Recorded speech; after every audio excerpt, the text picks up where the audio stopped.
લક્ષ્ય ન્યૂઝ, એક નજર, એક લક્ષ્ય.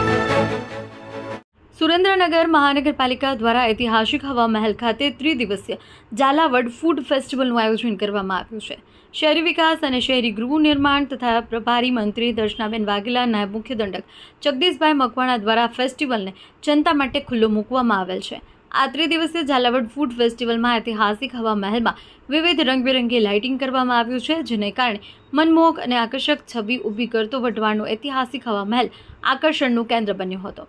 લોકમાન્યતા પ્રમાણે વાત કરીએ તો વર્ષો પછી વઢવાણ અને સુરેન્દ્રનગર વાસીઓએ રાત્રિના સમયે હવા મહેલની કલાકૃતિ અને બનાવટની શૈલી નિહાળી હતી.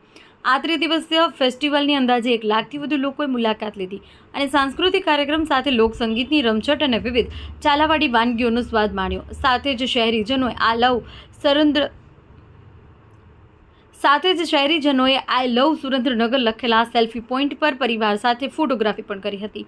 આ ત્રિદિવસીય ફેસ્ટિવલમાં 22થી વધુ સ્ટોલ ધારકોએ અંદાજિત 20 લાખથી વધુનો વેપાર કર્યો છે અને આ સર્વે સ્ટોલ ધારકોને અભિનંદન પાઠવતા મ્યુનિસિપલ કમિશનર ડોક્ટર નવનાથ ગુવાણે અને નાયબ મ્યુનિસિપલ કમિશનર શ્રી કલ્પેશ ચૌહાણે શહેરીજનોને આ ફેસ્ટિવલમાં સહભાગી બની ઐતિહાસિક હવા મહેલને હેરિટેજ પેલેસ તરીકે વિકસાવવાની પહેલમાં સહકાર આપવા બદલ આભાર વ્યક્ત કર્યો હતો. અને ઝાલાવાડ ફૂડ ફેસ્ટિવલમાં વર્ષો પછી જાણે શહેરીજનોની મનોકામના પૂર્ણ થયો એવા દ્રશ્યો સર્જાયા હતા. સાથે જ સ્ટોલ ધારકોએ સુરેન્દ્રનગર મહાનગરપાલિકા દ્વારા ફરી આ પ્રકારનું આયોજન કરવામાં આવે તેવી લાગણી વ્યક્ત કરી હતી.